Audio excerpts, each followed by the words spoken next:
1996 report to the FBI about Epstein and Maxwell and the powerful circle that surrounded them. Since that time, the girls and women who were abused by these criminals have been repeatedly neglected and re-victimized by our own government.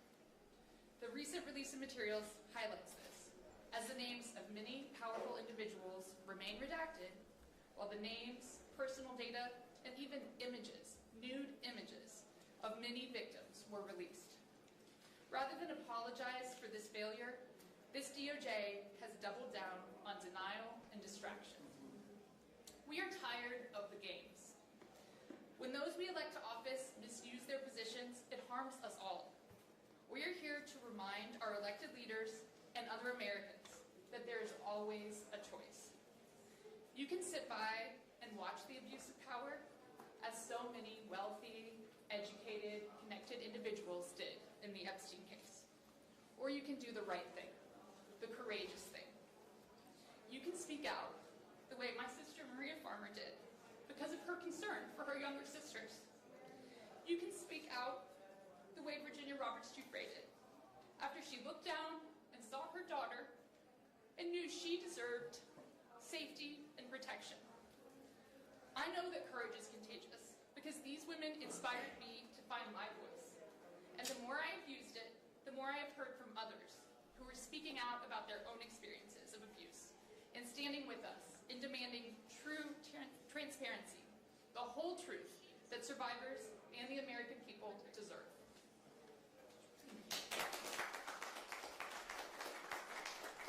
Now we'll hear from Rep. Maxine Dexter.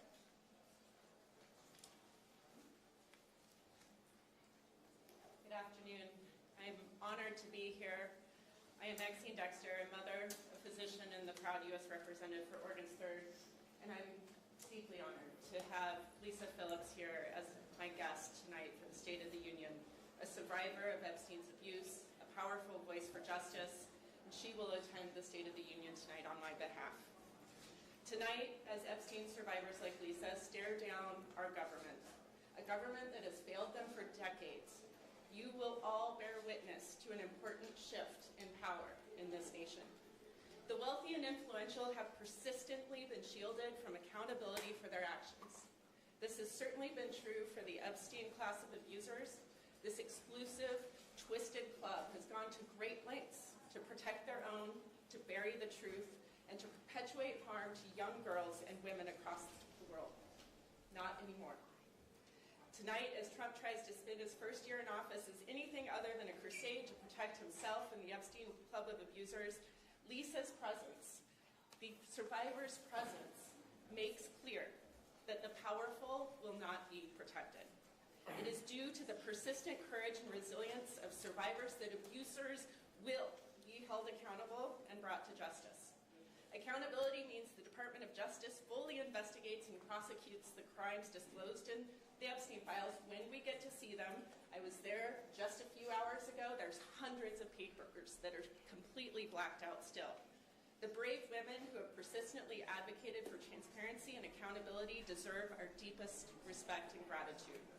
Thank you, Lisa. Thank you all for being here, for your voice, for your courage. You've helped us protect our girls, my girl, from evil and have sheltered and will help us unshelter the powerful who have been hiding too long. I proudly stand with you, demanding the time of protecting abusers to come to an end. Thank you, and I'm going to yield to Lisa Phillips now.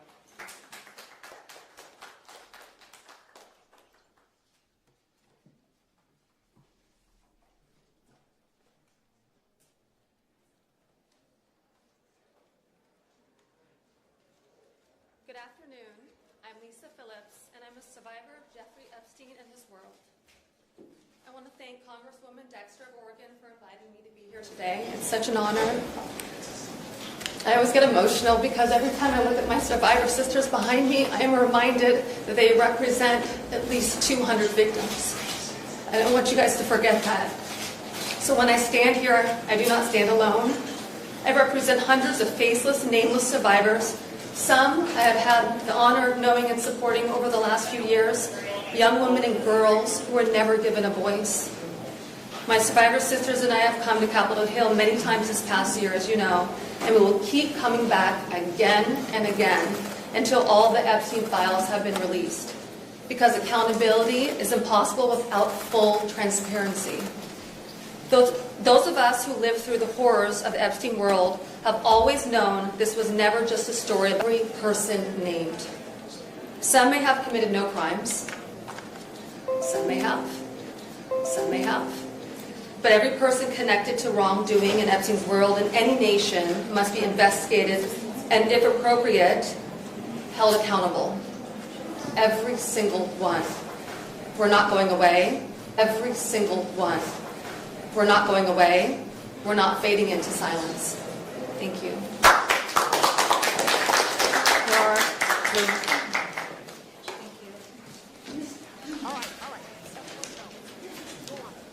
Hi, my name is Laura Bloom McGee. My remarks are very short because my survivor sisters have said a lot. I want to thank Congresswoman, I believe she just stepped out, Julia Brownlee of California, that graciously invited me here from Arkansas. I have not heard from any of our leaders from Arkansas, so thank you, Congresswoman Brownlee. Speaking out about sex trafficking saves lives, saves lives. Being here with my sisters has helped save mine. This has never been about politics. It's about little girls and young women who have and continue to be exploited by the powerful. Justice should be non-negotiable. Transparency should be non-negotiable. Integrity should be non-negotiable. No one should escape accountability. We will continue fighting for independent investigations and prosecutions as the evidence warrants. We will not be silenced. Thank you. Melanie and Representative Andrea Romero. I'll just get out of the way and let you listen to the survivors. I want to share a few thoughts today as we prepare to enter the chamber tonight to face Donald Trump and to demand justice for not only the survivors standing behind us, but all survivors who have been failed by the U.S. Department of Justice in prosecuting crimes against children and women and boys and people who have been exploited for decades. We are gathered here today to fight for one thing: justice and accountability, and we will not be silenced. We will not move on. And that is why I'm grateful to be joined by my guest who will talk about the work that we are doing in New Mexico.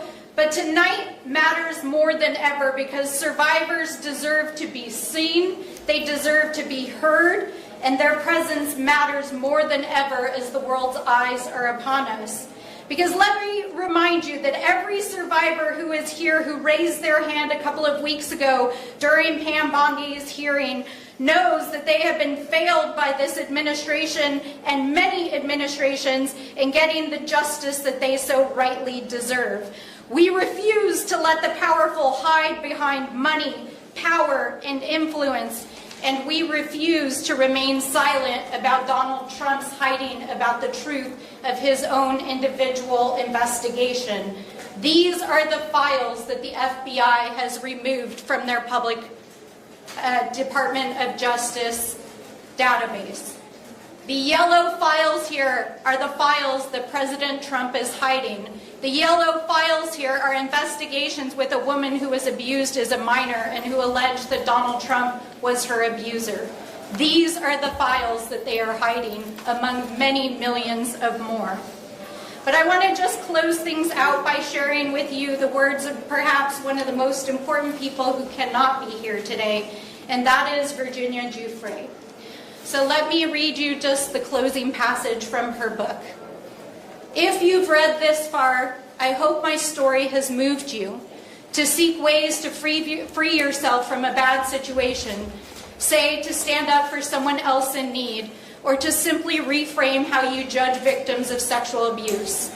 Each one of us can make a positive change. I truly believe that. I hope for a world in which predators are punished, not protected. Victims are treated with compassion, not shamed. and powerful people face the same consequences as anyone else. I yearn too for a world in which perpetrators face more shame than their victims do, and where anyone who's been trafficked can confront their abusers when they're ready, no matter how much time has passed. She then goes on to say, "We don't live in this world yet, but tonight we're here to stand with the survivors to say that we do."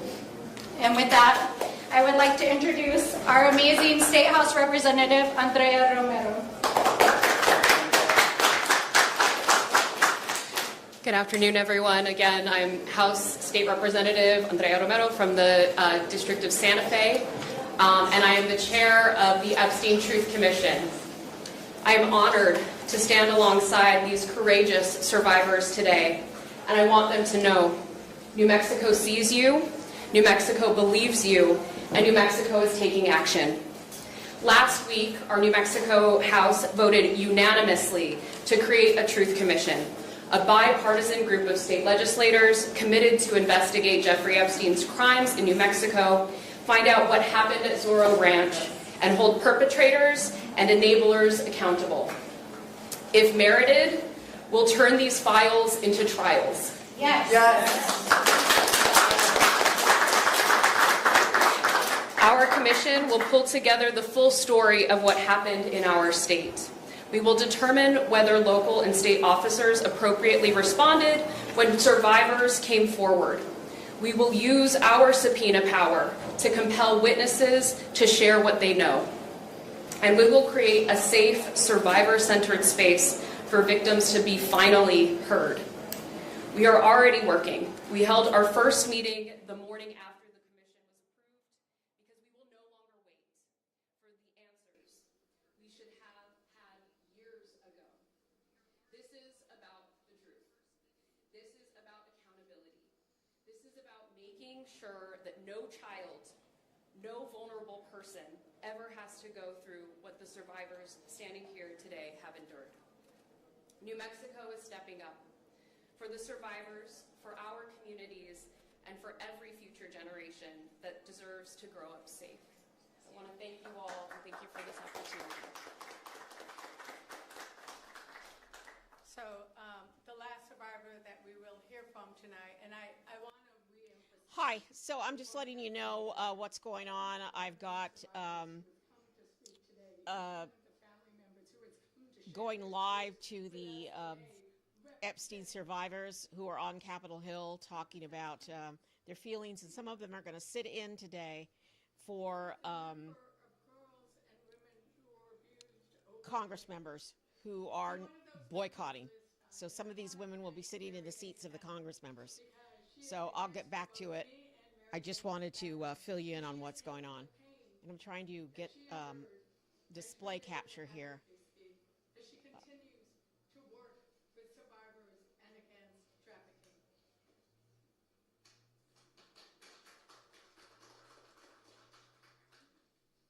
I'll go back.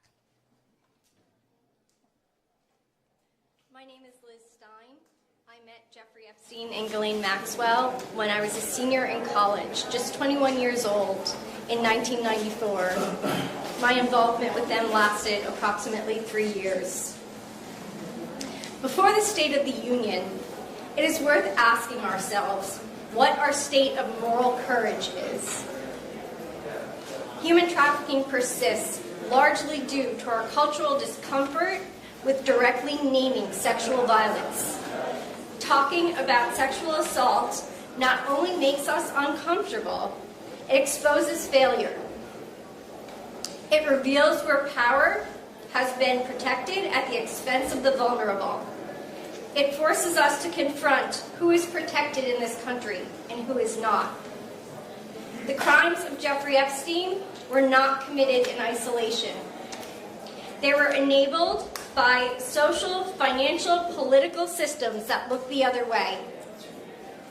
Survivors have been telling the truth for decades, since Maria Farmer first came forward in 1996. The late Virginia Giuffre endured public scrutiny and character assassination, but the release of the files confirmed that what she was saying all along was the truth. For more than 30 years, survivors have pushed, fought, testified, and organized to bring attention to the crimes of Epstein and his associates. Trauma does not operate on a legislative timeline. Justice delayed by law is justice denied by design.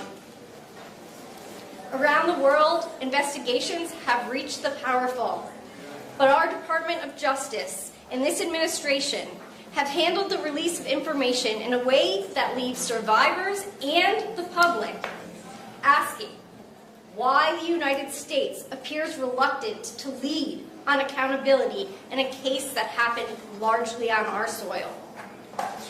The world is watching. Survivors are watching. And it is embarrassing that we are not setting the standard. Courage is contagious, but so is impunity. We the people was never we the powerful. Accountability is not vengeance. It is fidelity to the rule of law, which is the baseline requirement of a functioning democracy. History will not remember how carefully we avoided discomfort. It will remember whether we demanded the truth. Thank you.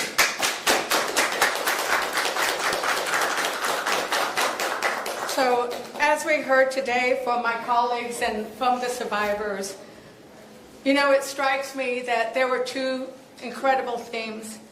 One is that the courage and the persistence of the survivors to expose the horror of the sexual crimes and abuses that happened during the Epstein ring was not only to decry the idea that women can be used, abused, and then discarded. It wasn't only to talk about that pain that I think Americans feel when we see this and why this has rung such a tune. Because we don't want that to happen to ourselves. Even though 1 in 4 women suffers sexual assault, we don't want it to happen to our children, to our sister, to our wives. But we also are seeing in this moment that these women are some of the most powerful and consequential women of generations. Yes. Of generations. Because they have brought us to a moment where they are saying it is not okay for us to live in a society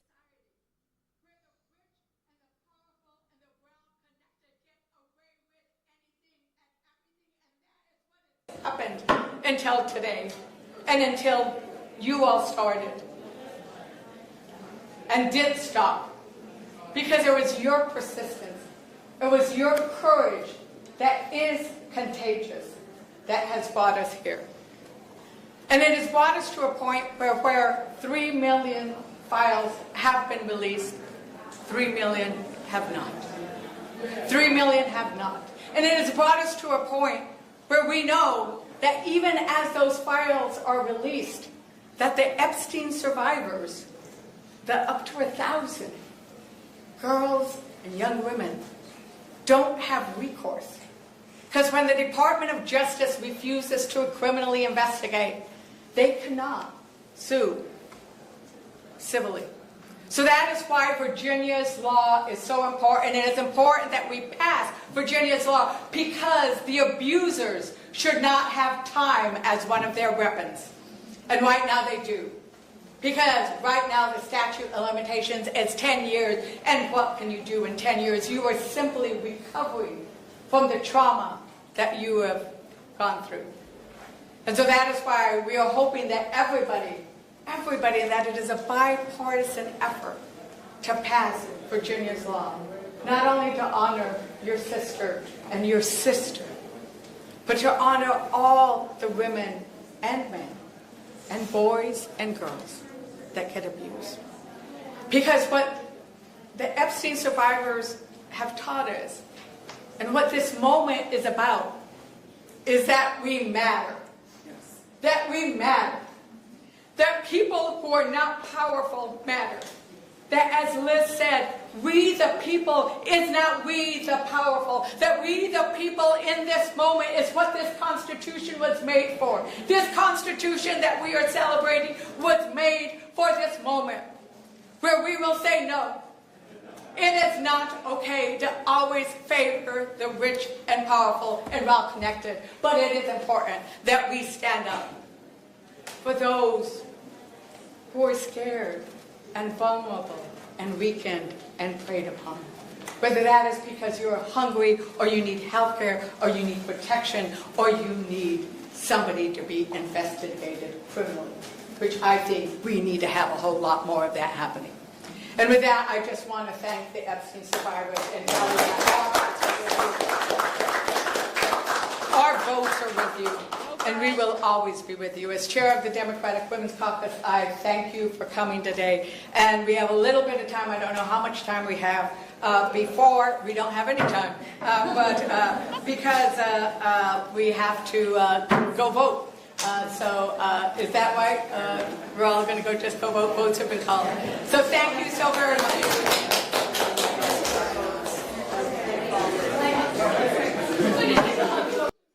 All right, so they're going to go vote, and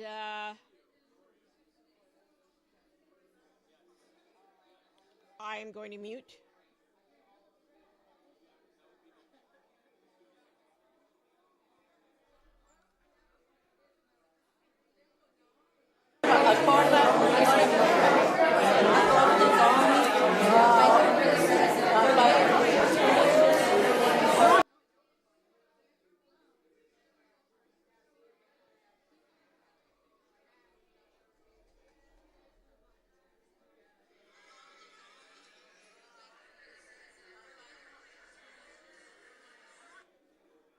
Ah, there it is.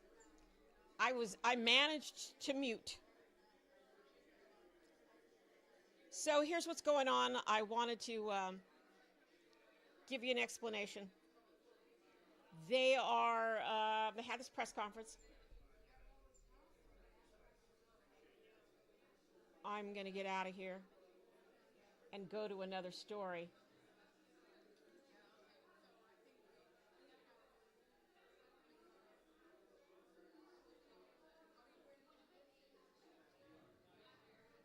This is the story that's going on right now on Capitol Hill.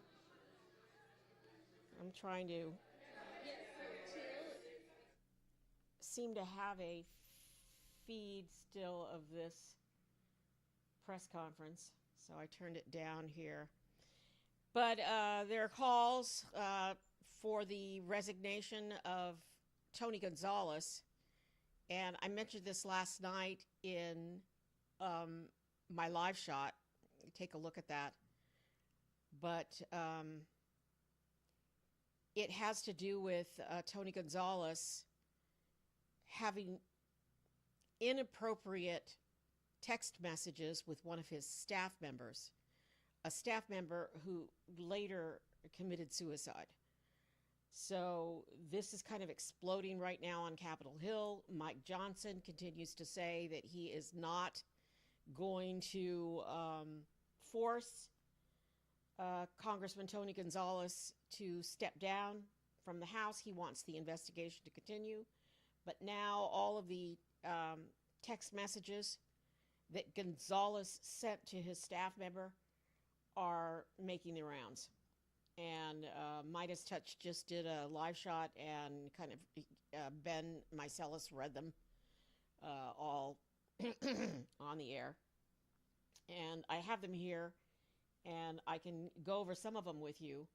But let me just go in. He's texting the staff member, and she continues to try to get him to stop texting her, or to calm down, or to, just stop. And he continues and talks about how smitten he was with her. And here's the article about a congressional staffer died after catching fire, family member says. Tony Gonzalez says he's heart-stricken. And I'm actually looking for the picture of her and him. There he is. And so this is happening right now, and we're also having wondering what's going to happen with the economy, tariffs, and what's going to happen with Trump threatening war. So those are some of the things. We've got the Epstein survivors on Capitol Hill. We've got this Tony Gonzalez thing.